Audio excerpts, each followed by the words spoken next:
Hello class third बच्चों, आज हम आपकी हिंदी की व्याकरण बुक है जो उसका पार्ट 3 मात्राएं पढ़ेंगे। और इसके पहले आपने पढ़ा था भाषा और दूसरा पार्ट क्या था आपका वर्णमाला, है ना। तो आज हम लोग मात्राएं पढ़ते हैं बच्चों। तो मात्राएं समझने के लिए बच्चों एक आपको पहले शब्द समझना होगा। जैसे कि देखिए फ ल, ये शब्द है फ और ल, किससे मिलकर ये शब्द बना है? आपने वर्णमाला पढ़ा ना इसके पहले, पार्ट 2 वर्णमाला। तो बताइए फ ल, फल किससे मिलकर के बना है? दो वर्णों से, दो अक्षरों से मिलकर बना है ना, फ ल फल। अब इस फ ल फल में अगर मैं फ के नीचे बड़े उ की मात्रा लगा दूं तो क्या बन जाएगा? फूल, है ना। तो फल का अगर मात्रा लगाने से क्या बन गया? फूल। तो यहाँ इसका अर्थ बदल गया, है ना, इस शब्द का अर्थ बदल गया।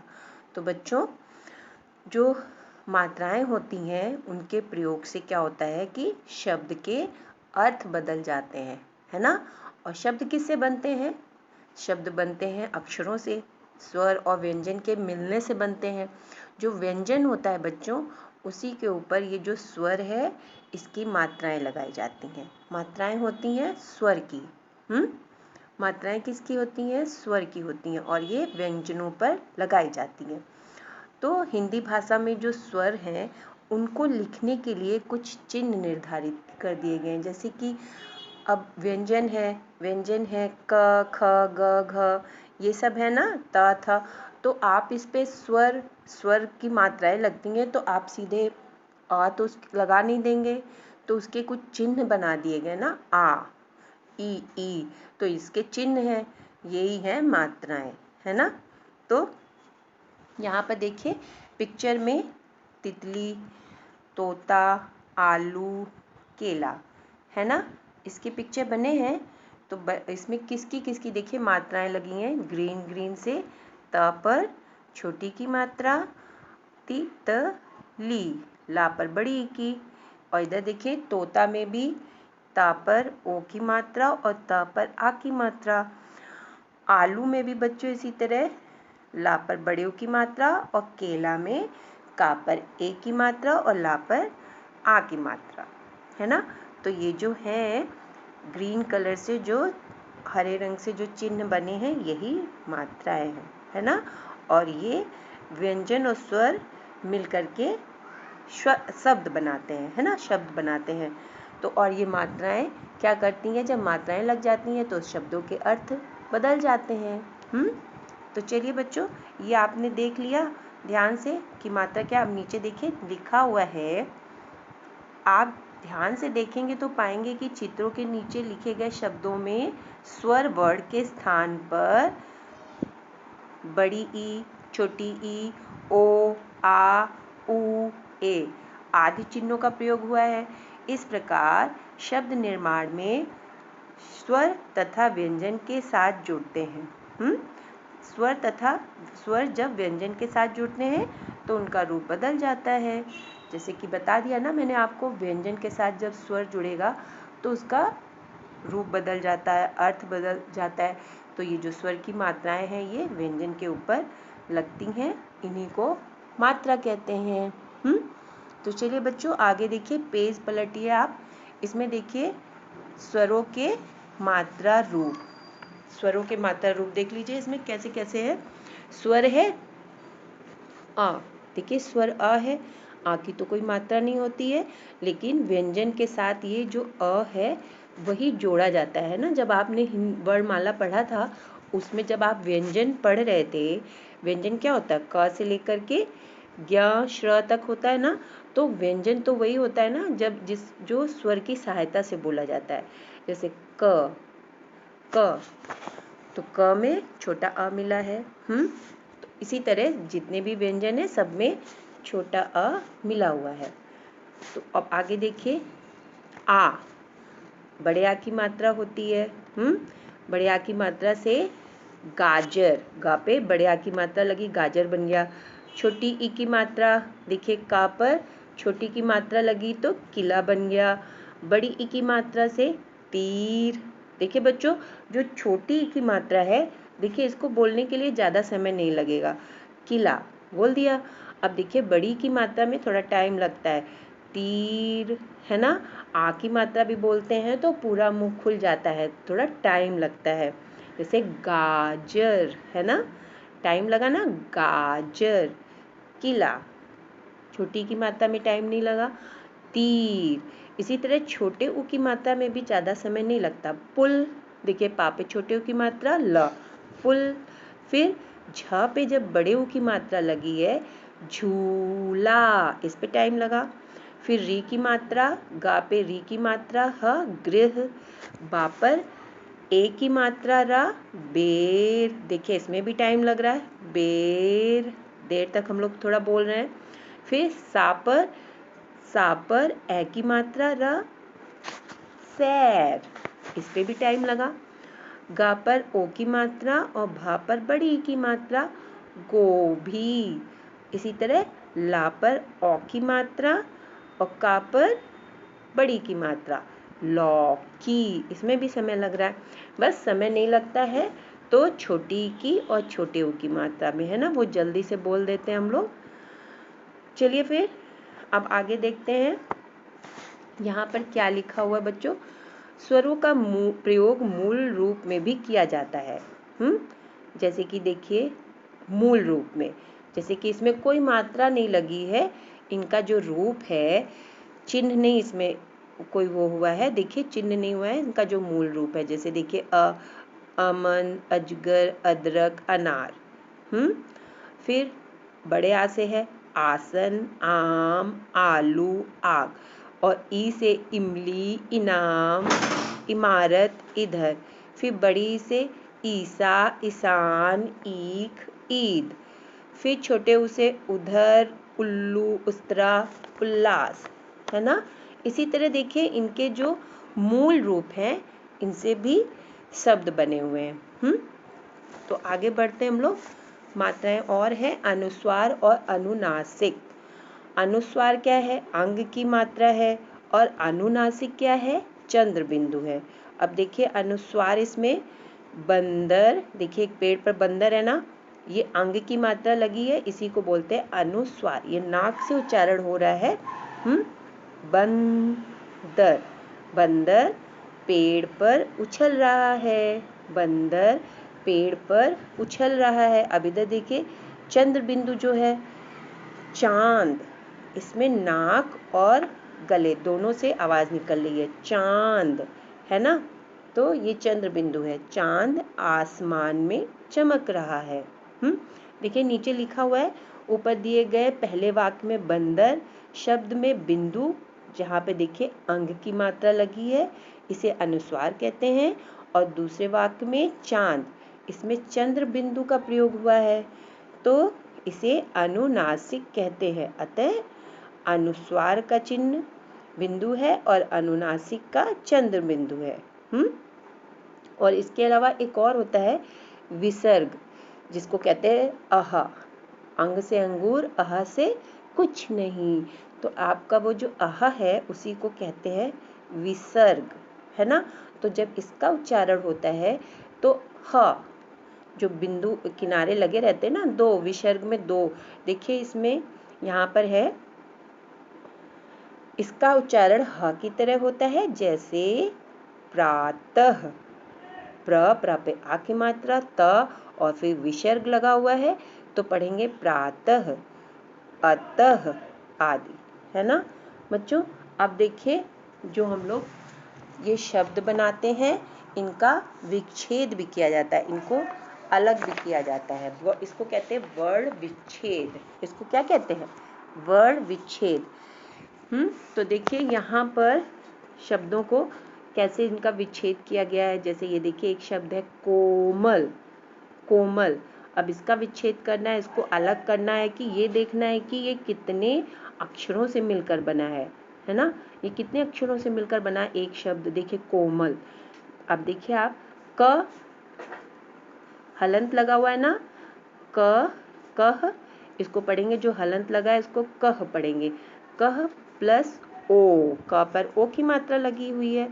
फिर मह प्लस आ, देखिए म पर भी हलंत है तो ये अभी आधा म है, मह प्लस आ, तो जब इसमें आ मिल गया तो पूरा म बन गया म, फिर लह प्लस अ, तो ला पर भी जो हलंत लगा हुआ है, नीचे हलंत ला पे लगा हुआ है ना, देखिए कोमल में ला पर हलंत है प्लस आ, तो ये हलंत में जब छोटा आ मिल गया, स्वर मिल गया व्यंजन के साथ, तो बन गया ल कोमल। अब देखिए इस शब्द में कितने अक्षर मिले हैं, 1 2 3 4 5 6 हो गए। इनका मतलब इसमें मात्रा को मिला करके 6 हो गए। वैसे तो अक्षर इसमें 3 ही है, को म ल।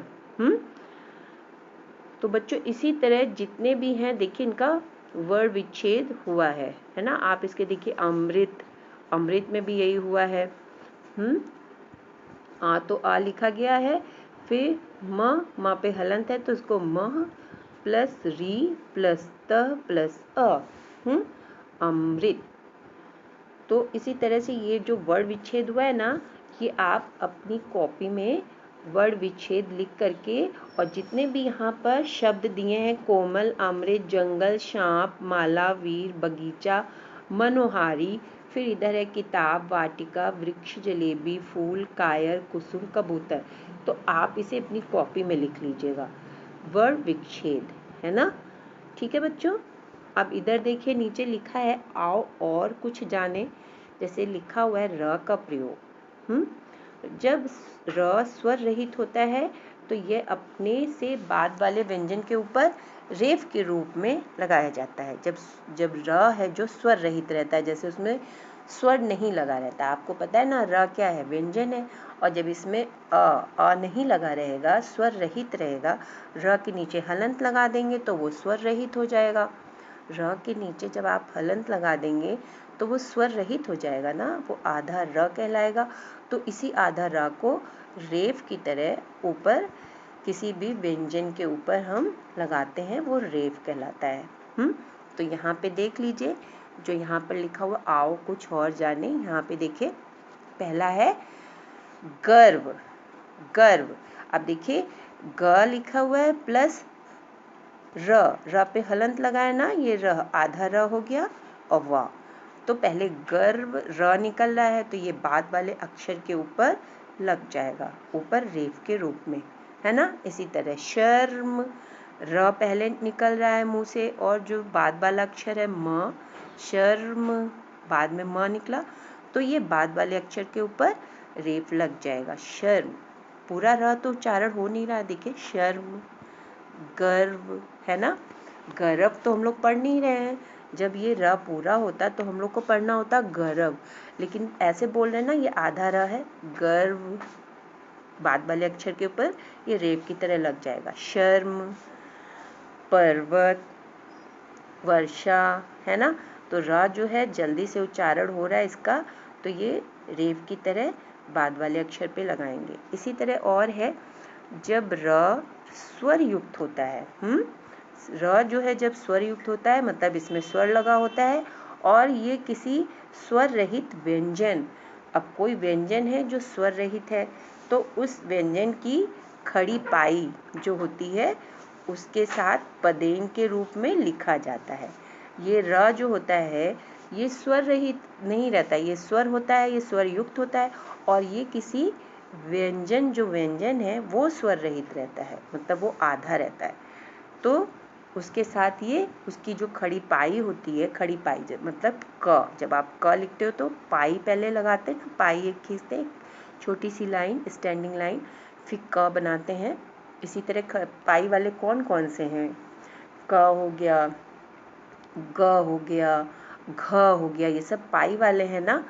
और बिना पाई वाले अक्षर कौन कौन से हैं, ट, ठ, ड, ढ, इनमें पाई नहीं है ना। और त में पाई है बच्चों, पहले एक पाई फिर त बनाया गया। थ में भी है, द में नहीं है पाई, ध में है, न में भी है। तो ऐसे बहुत सारे अक्षर हैं जो एक पाई वाले होते हैं और बिना पाई वाले।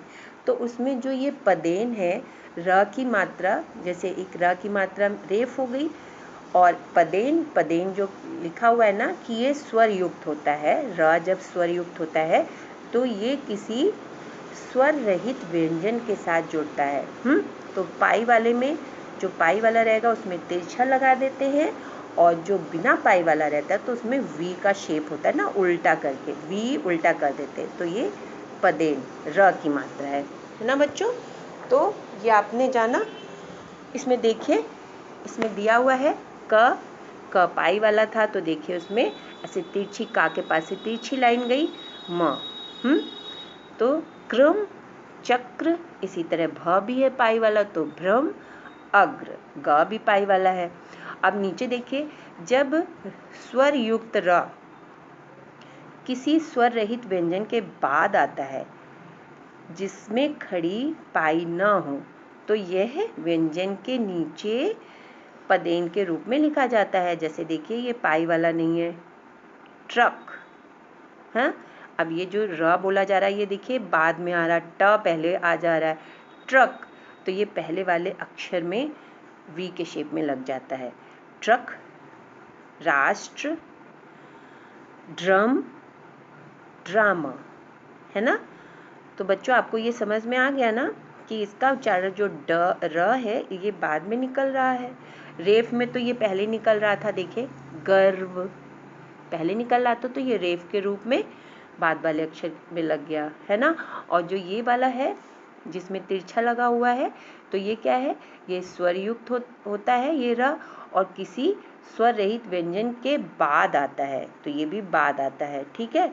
तो वहाँ पर ये लगा दिया जाता है, जैसे क्रम, चक्र, भ्रम, अग्र, और फिर इसी तरह बिना पाई वाले जो अक्षर हैं ट्रक, राष्ट्र, ड्रम, ड्रामा। ज़्यादातर तो ट और ड ही दिखता है। अब र के साथ छोटा ऊ और बड़ा ऊ, नीचे देखिए लिखा हुआ है र के साथ छोटा ऊ और बड़ा ऊ की मात्रा उसके ऊपर नीचे या आगे पीछे नहीं लगती है, वो कहाँ लगती है, बगल में लगा दी जाती है ना। र पे जब भी छोटे ऊ की और बड़े ऊ की मात्रा जब लगाया जाता है र के ऊपर तो मात्राएं ज़्यादातर तो देखिए ऊपर लगाई जाती हैं या फिर नीचे लगाई जाती हैं, बट र में है उसके बगल में लगाई जाती है। जैसे रा पे छोटे ऊ की मात्रा जब लगानी होगी तो देखिए रुई, र प्लस छोटे ऊ की मात्रा रुई। अब देखिए इसमें रह प्लस बड़े ऊ की मात्रा रूप, इसमें थोड़ा हम लोग देर तक बोल रहे हैं रूप। और देखिए रुई में जल्दी बोल दिए, छोटे ऊ की मात्रा में जल्दी उच्चारण होता है तो रुई। फिर रूप, है ना, ये इसमें बड़े ऊ की मात्रा है और वो लिखा भी दूसरे तरीके से जाता है बच्चों। देखिए बड़े ऊ की मात्रा में र लगाकर एक छोटा सा ऐसे लाइन खींचते हैं और फिर बड़े ऊ की मात्रा लिखते हैं, और रुई में इस तरह से नहीं लिखते हैं छोटे ऊ की मात्रा में, है ना।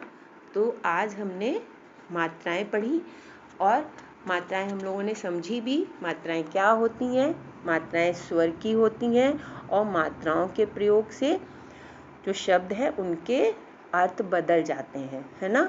तो ये जो मात्राएं हैं वो स्वर होती हैं और इनके प्रयोग से शब्दों के अर्थ भी बदल जाते हैं, और मात्राएं जो हैं वो व्यंजन के ऊपर लगाई जाती हैं, स्वर की होती हैं और व्यंजन के साथ मिलकर शब्द बनाती हैं। ठीक है बच्चों, तो आपने ये आज सीख लिया है। तो इसकी जो एक्सरसाइज है वो आज आप कॉपी अपनी बुक में ही कर लेंगे, और ये जो वर्ण विच्छेद मैंने बोला है आपको, वर्ण विच्छेद ये कॉपी में आज करिएगा। आज की डेट मेंशन करके मात्राएं लिख करके, पहले तो आप मात्राएं लिखेंगे तो उसमें जितनी भी मात्राएं हैं, आ की मात्रा, ई की मात्रा, जो भी है ओ, औ और अंग, आहा, चंद्र बिंदु, सबकी मात्राओं से आप 5-5 शब्द लिखेंगे। पहले तो ये लिखेंगे, पहले मात्राओं की आपको परिभाषा भी लिखनी होगी। मात्राएं किसे कहते हैं, इसमें यहाँ पर देखिए लिखा हुआ है मात्राएं किसे कहते हैं।